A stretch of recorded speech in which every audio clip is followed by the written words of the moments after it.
why is it necessary to know the value of water? How can we measure it? In this lesson, we will try to answer these questions. We will talk about the uses of water and the decisions needed to make these uses more efficient and sustainable. We will see why costs, the price, or rather the tariff of water are useful decision-making tools provided they are accompanied by improvement policies. Water-related ecosystems, such as a river, perform various functions and provide services of great importance both for the natural environment and for the neighboring built-up areas. In this lesson, we will focus only on the so-called provisioning services, understood as the possibility of water withdrawal ensured by the ecosystem for the processes of consumption and production.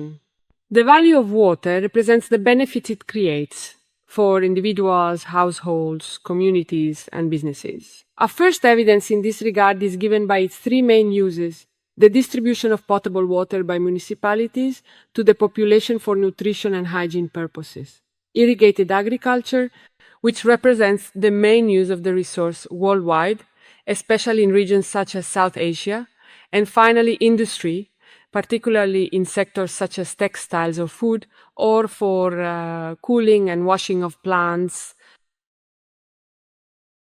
Without a doubt, the various parties who choose to use water benefit from it, but we must ask ourselves how much progress we are making toward the targets set by Sustainable Development Goal 6.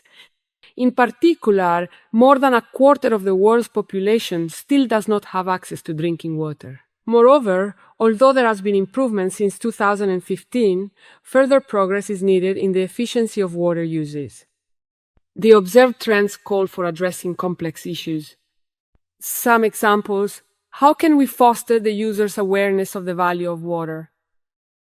How can we encourage individuals and businesses to adopt sustainable behaviors and use water-efficient appliances?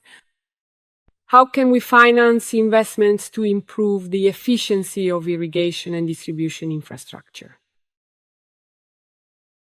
An important instrument for addressing these challenges is the price of water, or more precisely, the tariff, which consists of a fixed fee for access to the service and a unitary rate for water consumption.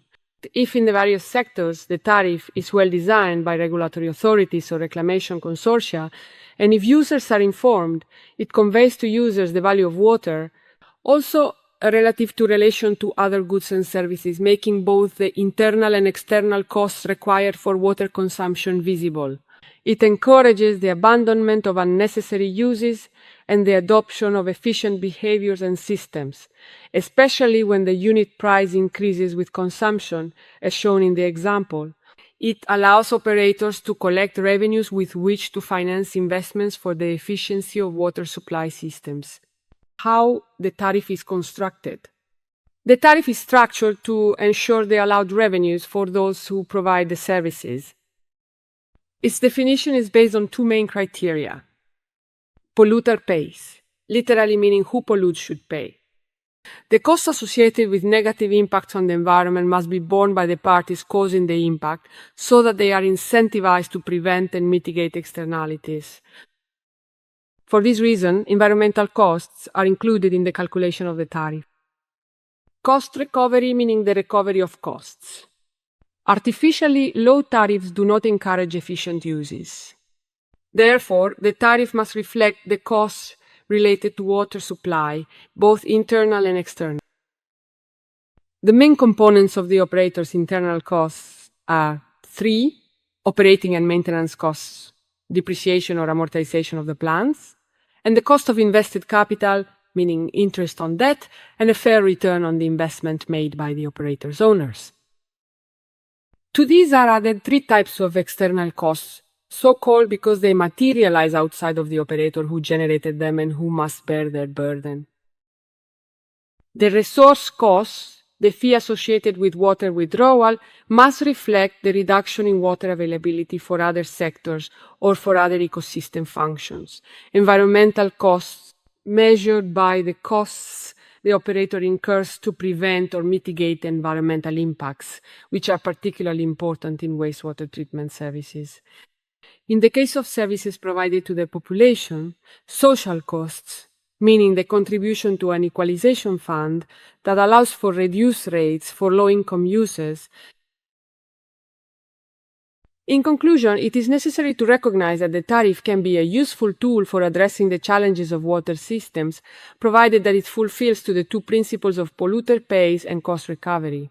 Includes equalization mechanisms to maintain the universality of the service, and incorporates into the resource cost the expenses for restoring the ecosystem affected by the withdrawal. Finally, only well-informed users aware of the level and changes in the tariff can choose to improve efficiency in water use. To this end, a widespread adoption of smart water consumption meters is needed in all three usage sectors.